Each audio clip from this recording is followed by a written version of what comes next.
हर व्यक्ति का सपना होता है कि वह पक्के मकान में रहे। व्यक्ति की इच्छा होती है कि उसका खुद का मकान हो, लेकिन जब व्यक्ति की यही इच्छा सरकार पूरी करने की ठान ले तो लोगों में काफी खुशी होती है। किंतु सरकार के इस योजना से भी लोगों को लाभ नहीं मिल पा रहा है। आज़ादी के लगभग 75 वर्ष बाद भी लोगों के सपने, अपने अच्छे मकान का सपना अधूरा है। लोगों के सपने को पूरा करने की सरकारी योजना तो है, लेकिन केंद्र एवं राज्य सरकार की आपसी मनमुटाव के कारण इस योजना से आम नागरिकों को दूर होना पड़ रहा है। अकेले छत्तीसगढ़ में लगभग 8 लाख परिवारों को अब इस योजना का लाभ कब मिलेगा, इसकी समुचित जानकारी न तो राज्य सरकार दे पा रही है और न ही केंद्र सरकार। राज्य के लिए आवंटित कुल 18 लाख प्रधानमंत्री आवास में लगभग 7 लाख मकान ही पूर्ण हो पाए हैं। बाकी के 11 लाख मकान अभी भी आधे अधूरे हैं अथवा आवंटन की बाट जो हो रहे हैं। गांव और गरीब की बात करने वाली, मजदूर और किसान की बात करने वाली छत्तीसगढ़ की कांग्रेस सरकार गरीब परिवारों को उनके मकानों का आवास, उनके सपनों का आवास नहीं देना चाहती। राज्य सरकार का कहना है कि उनके पास बजट का अभाव है, हमारा काफी बकाया केंद्र सरकार पर है। यदि वे हमारी राशि लौटा देते हैं तो हम आवास का निर्माण पूर्ण करेंगे। बस यही लड़ाई ऐसी है कि केंद्र और राज्य आमने सामने है और बीच में पिस रही है आम जनता। केंद्र की भाजपा सरकार ने छत्तीसगढ़ हेतु वर्ष 2021-22 हेतु दिए गए लक्ष्य 7,81,999 घर के लक्ष्य को वापस ले लिया है। केंद्र सरकार ने राज्य को लिखे पत्र में कहा कि पीएम आवास योजना में लगातार परफॉर्मेंस कम होने, लक्ष्य के मुताबिक कार्य नहीं करने तथा राज्य द्वारा अपना हिस्सा नहीं देने के कारण लक्ष्य को वापस लिया जा रहा है। दरअसल प्रधानमंत्री आवास योजना के तहत मकान बनाने हेतु हितग्राहियों को 60% हिस्सा केंद्र सरकार जबकि 40% हिस्सा राज्य सरकार देती है। छत्तीसगढ़ में वर्तमान में वर्ष 2018-19 एवं 2019-20 के लक्ष्य का ही 40% हिस्सा लगभग 1,554 करोड़ रुपए सरकार ने नहीं दिया है, जबकि 2020-21 के लिए केंद्र से आवंटित लक्ष्य के विरुद्ध अपने बजट में पीएम आवास के लिए प्रावधान ही नहीं किया है। इसके कारण अपने घर का सपना संजोए बैठे छत्तीसगढ़ राज्य के आदिवासी अंचल के लाखों परिवार को दो सरकारों के आपसी मनमुटाव के कारण अपने घर के सपनों से दूर होना पड़ रहा है। हालांकि केंद्र सरकार ने मिशन मोड पर 2022 तक सभी के लिए घर का लक्ष्य रखा है, जो आज नहीं तो कल कुछ सालों में बनना ही है। लेकिन जो घर आज बन सकता था वह नहीं बन पा रहा है और उसका कारण है दो सरकारों की आपसी खींचातानी। इस मामले में हमने पीएम आवास योजना के कई हितग्राहियों से बात की जिनका घर आधा अधूरा बनकर तैयार है लेकिन अभी तक उपयोग नहीं हो रहा। एक हितग्राही मुनेश्वर बघेल कहते हैं कि हमारे जानकारी दी जा रही है कि लॉकडाउन के कारण पीएम आवास का पैसा नहीं आ रहा है। अधूरा पूरी होगा तब तो हो। अभी कितना बना है आपका अभी तक? अभी तो कोई 5 फीट ऊंचा हुआ है और उसमें से 2 ट्रक 3,000 लगभग ईंट आएगा तभी पूरा होगा सर। लोग कितने साल पहले बना था और अभी तक कितना साल हो गया नहीं बनता है? इन साल और साल हो गया। सरपंच को बताए तो क्या जवाब दिए सरपंच जी?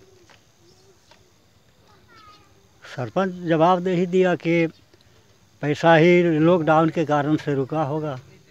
एक हितग्राही रामधनी कहते हैं कि 2 साल हो गया लेकिन अब तक पीएम आवास नहीं मिला है। सरपंच सचिव के पास जब भी जाते हैं बोलते हैं आ जाएगा, लेकिन कब तक पीएम आवास का पैसा आएगा, कब तक मकान बनेगा मालूम नहीं। 2 साल हो गया।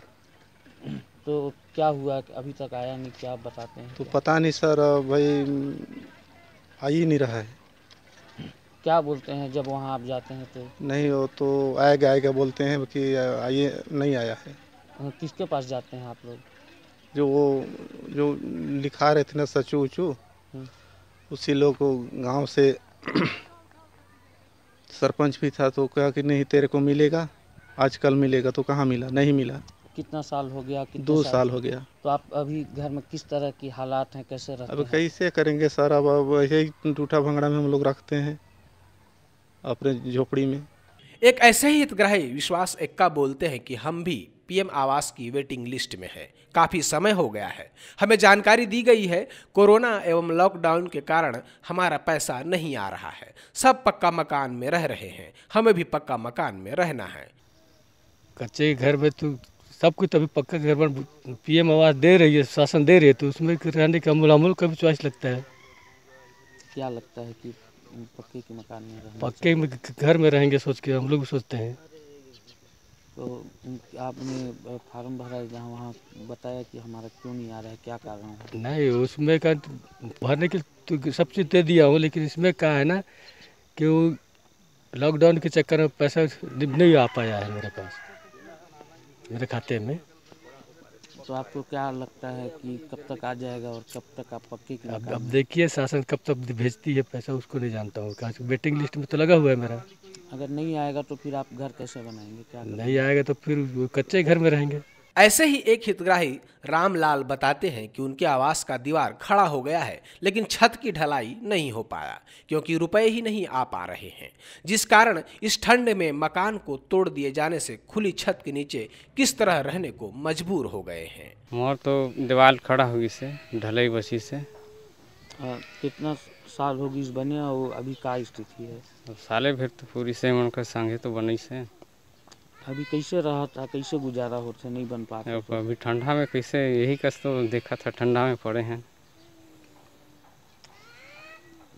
मतलब का लगा था बनी कि नहीं बन पाई, का है बताओ? अब कैसे बताई तो अब सरपंच मन बता ही निकाल के वही मन बनवा दी तब न बनी। ये तो पीएम आवास से सरपंच का करी कर में 2 किस्त तो निकालल है, अब फिर और बनी कि नहीं बनी अब अभी मन बताएंगे। वहीं प्रमोद तिर्की एवं समल साय का कहना है कि आवास तो बन गया, लेकिन आवास में कुछ कार्य बचा हुआ है जिसका रकम बोला जाता है कि मनरेगा स्कीम से मिलेगा, लेकिन वह नहीं मिल रहा है, जिस कारण बिना फिनिशिंग के ऐसे ही आवास में रहने को मजबूर है। वही मनरेगा सब वही बाकी है, प्लास्टर वाला। तो पीएम आवास का पैसा अभी तक आपको नहीं मिला है क्या? पीएम आवास का तो मिला था पहले, जो नेव फेव और ईटा सीटा का सब मिला था, वो सब मिला है। और क्या नहीं मिला है अभी आप लोग कैसे करते हैं?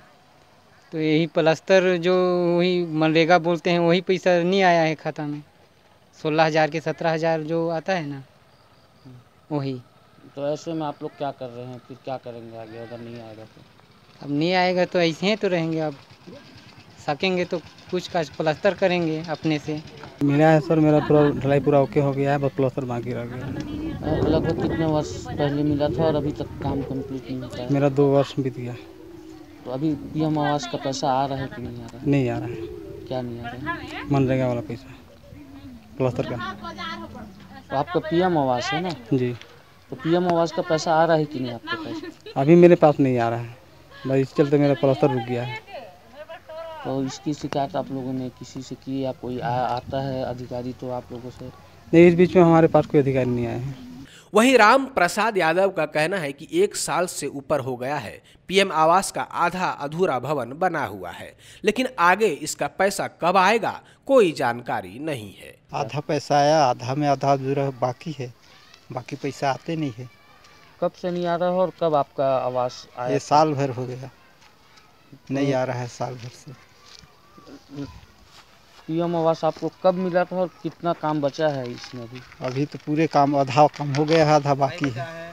अब आया था 2 साल पहले, अभी तक नहीं आया है। अभी तक नहीं आया है।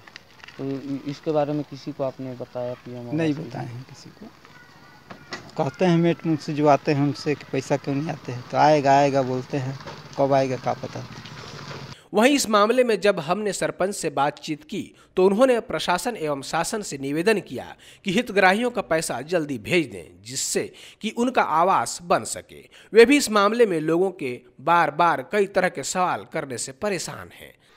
देखिए दिक्कत तो यहाँ बहुत सारा होता है। गांव के लोग एक तो समझते नहीं हैं, और समझते नहीं हैं वाली बात नहीं है, समझते हैं, समझदार लोग हैं। और आके जैसे वेटिंग लिस्ट में अभी 56 वेटिंग लिस्ट में है आवास, और उसमें है कि लोग आके डेली पूछते हैं सुबह शाम की सरपंच हमार घर कब आही ऐसे करके पूछते रहते हैं, तो लोगों को समझाने में थोड़ा सा दिक्कत होता है।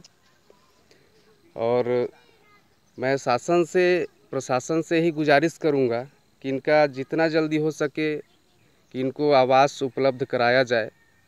और जैसे कि जितना 2019-20 में जितना भी आवास स्वीकृति हुआ था, उनका दूसरा किस्त सबका लगभग आ चुका है और ढलाई बचा है। और इस कड़ाके की ठंड में लोग कैसे रह रहे होंगे वो तो खुदे बताएंगे कि नहीं कैसे रह रहे हैं। दबाव तो बनाते हैं, पब्लिक है भाई, उनका फर्ज बनता है कि सरपंच बनाए ही। वहीं केंद्रीय राज्य मंत्री रेणुका सिंह ने सीधे सीधे पीएम आवास मकान के नहीं बन पाने एवं लक्ष्य वापस लेने के मामले में राज्य सरकार को घेरते हुए कहा कि राज्य में केवल कुर्सी की लड़ाई चल रही है और कांग्रेस सरकार चला पाने में असमर्थ है, इसलिए वह गरीब किसान मजदूर को उनका खुद का पक्के का मकान नहीं देना चाहते। इन्हें सरकार चलाना नहीं आ रहा है। जब देश में एक लंबे समय तक कांग्रेस की सरकार थी, कहीं कोई विकास नहीं हुआ था, कहीं कोई विकास नहीं। जब छत्तीसगढ़ में 15 साल हमारी सरकार आई तो हम सब देखे, चूँकि छत्तीसगढ़ में मैं हूँ, आप सब हम यहाँ बैठे हुए, तो मैं छत्तीसगढ़ की ही बात करूँ। 15 साल में हमने यहाँ पर विकास को देखा। अब इनके हाथों में सरकार आई है तो इनको तो तेज़ गति से काम करना चाहिए, तो ये विकास को पूरी तरीके से ठप कर दिए हैं। अभी सड़क सुरक्षा समिति की बैठक में हम लोग देखे कि दुर्घटनाएं इतना ज़्यादा घट रही हैं कि पिछले समय से भी ज़्यादा मौतें हुई। मौत होने का सबसे बड़ा कारण खराब रोडें हैं और रोड में जानवर बैठे रहते हैं, तो उनको रोकने के उपाय के लिए हम लोगों ने अभी चर्चा की है और उसके लिए प्रयास करेंगे। तो इनको सरकार चलाना नहीं आता है, इनको काम करना नहीं आता है, केवल केंद्र सरकार के ऊपर आरोप लगाते हैं और आपस में झगड़े में मस्त हैं। इनके कार्यालयों में हाथापाई हो रही है। तो ये तो स्थिति इस सरकार की है। इस सरकार से इस प्रदेश की जनता को कोई उम्मीद नहीं है। वहीं इस मामले में राज्य के पंचायत मंत्री टी.एस. सिंहदेव ने कहा कि वर्तमान में सरकार अपना राज्यांश देने की स्थिति में नहीं है। केंद्र सरकार के पास राज्य का जीएसटी सहित कई बकाया है। यदि हमें मिल जाए तो हम इन आवास योजना सहित अन्य विकास कार्यों में रुपए खर्च करेंगे।